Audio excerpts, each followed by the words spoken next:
This is history made clear, where we rebuild the past from evidence, context, and consequence. Before dawn on July 10, 1943, soldiers began coming ashore on Sicily, but the invasion had already started in the dark hours of July 9th, with airborne troops scattered by wind, aircraft, fear, and confusion over one of the most ambitious Allied operations of the Second World War. Operation Husky was not only a landing. It was a test of whether an alliance that had won in North Africa could cross the sea, seize an island, break into Europe, and turn battlefield success into political collapse. Sicily mattered because of where it sat. The island lay across the central Mediterranean, between North Africa and the Italian mainland, close to sea lanes, airfields, ports, and the routes that linked Mussolini's Italy to the wider Axis war.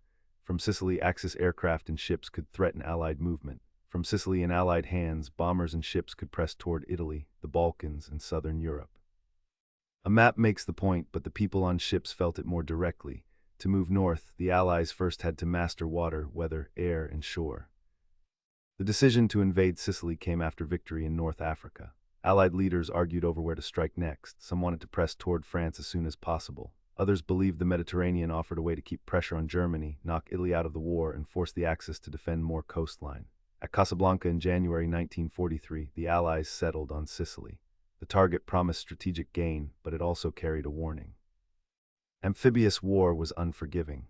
A failed landing could drown men before they ever reached a battlefield.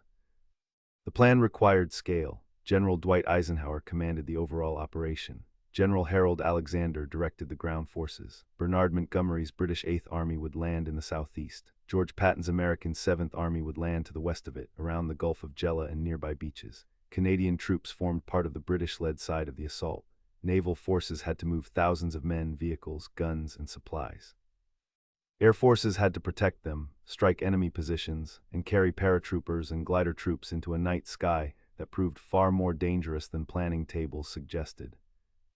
The Allies also tried to deceive the enemy. Operation Mincemeat, one of the war's famous intelligence deceptions, used false documents planted on a corpse to suggest that Greece and Sardinia might be the real targets.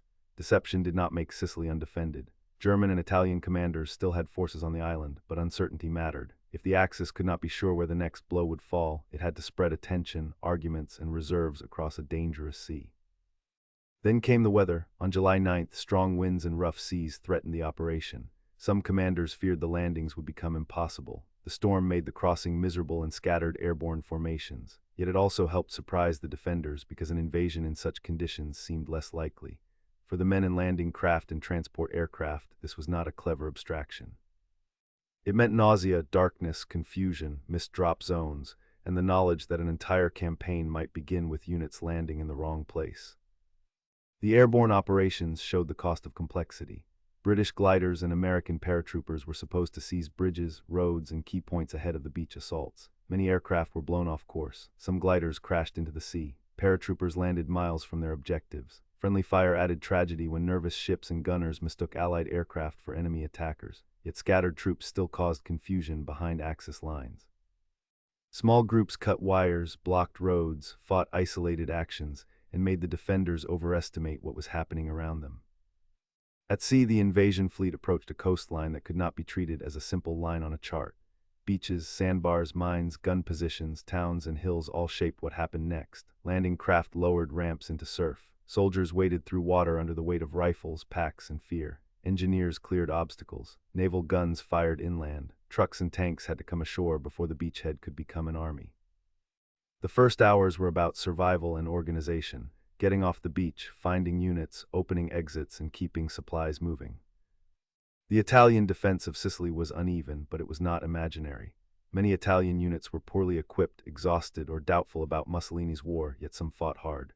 German units, including experienced formations, quickly became the stiffest opposition. The Allies had to learn the island as they fought across it: dry hills, stone towns, narrow roads, blown bridges, and terrain that punished speed. A landing is dramatic, but a campaign is won in movement after the landing. Sicily became a race for roads, ports, airfields, and mountain passes. Patton and Montgomery became the public faces of the ground campaign, and their rivalry shaped how the story was remembered. Montgomery drove north along the eastern side toward Messina, facing hard German resistance near Catania and around Mount Etna. Patton's 7th Army first protected the British flank, then pushed west to Palermo and turned east across the island. The rivalry produced energy, but it also revealed coalition tension. Different armies, different reputations, different national expectations, and commanders who understood that victories on the map also became victories in public memory. For Sicilian civilians, Operation Husky was not a clean arrow on an operational map. It meant bombing, shelling, displacement, shortages, military occupation, and the collapse of fascist authority in town after town. Some civilians welcomed the end of Mussolini's rule. Others simply tried to survive armies moving through their homes. A documentary that only shows generals and beaches misses the human landscape of the campaign. Sicily was a battlefield, but it was also a lived island of villages, farms, ports, churches, roads, and families caught between regimes. The political effect was swift. On July 25, 1943, while the campaign was still underway, Mussolini was dismissed by King Victor Emmanuel III after the fascist Grand Council turned against him. The invasion of Sicily did not by itself destroy fascism or end Italy's war in a single stroke, but it made the weakness of Mussolini's regime impossible to hide. A battlefield loss became a crisis of legitimacy.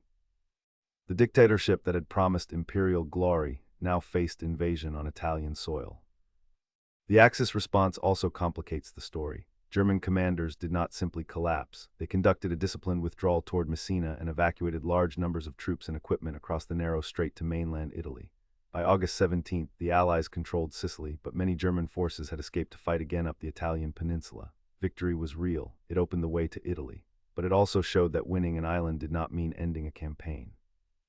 The next stage would be slow, mountainous, and costly. Operation Husky changed Allied amphibious warfare. It exposed problems in airborne coordination, naval air recognition, beach logistics, inter-allied command, and communications. Those lessons mattered later, including for Normandy. The Allies learned how easily night drops could scatter, how quickly friendly fire could turn deadly, how much landing forces depended on ports and roads, and how coalition planning needed clearer control. Sicily was not a rehearsal in the simple sense. Men died there, but the knowledge gained there shaped later operations. The campaign also changed the Mediterranean War. With Sicily captured, Allied forces could invade mainland Italy in September. Italy's government soon sought an armistice, though German forces moved quickly to occupy much of the country and continue the fight.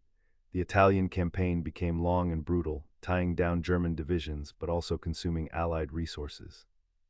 Husky therefore sits at a hinge point, after North Africa, before mainland Italy, before Normandy, and inside the larger argument over how to defeat Germany while keeping an uneasy alliance moving. One of the clearest lessons of Sicily is that strategy is never only a decision at the top. It becomes real through weather, landing craft, frightened pilots, beach engineers, radio failures, road junctions, civilian suffering, and commanders improvising when the plan meets terrain. The invasion worked because the Allies could assemble vast material power, but also because thousands of small actions kept the operation from falling apart when parts of it went wrong. The story should also be told without easy triumphalism. The Allies were fighting fascist Italy and Nazi Germany, and the campaign helped crack Mussolini's regime. But liberation was not painless. Bombs and shells did not distinguish cleanly between military necessity and civilian fear. Sicilians experienced the campaign as both an end and an ordeal. The fall of fascist power did not immediately bring peace to Italy. It opened another violent chapter as Germany fought to hold the peninsula. By the time Allied troops reached Messina, the central Mediterranean had changed. Sicily was no longer an Axis shield, it was an Allied base. Mussolini was no longer secure. Italy was no longer simply Germany's partner in a distant war, it was becoming a battleground. Operation Husky began in darkness, wind, and confusion on July 9th. It ended with the Allies across the island and the war moving onto European soil in a new way. That is why Sicily deserves more than a line between North Africa and D-Day. It was the operation that proved the Allies could conduct a massive coalition landing, expose the fragility of a dictatorship, and learn painful lessons for the invasions still to come. It did not end the war. It did not spare Italy from suffering. But it turned the Mediterranean from a barrier into a road, and it showed that the road to Europe would be built not by one dramatic beachhead, but by logistics, coalition pressure, and consequences that reached far beyond the shore.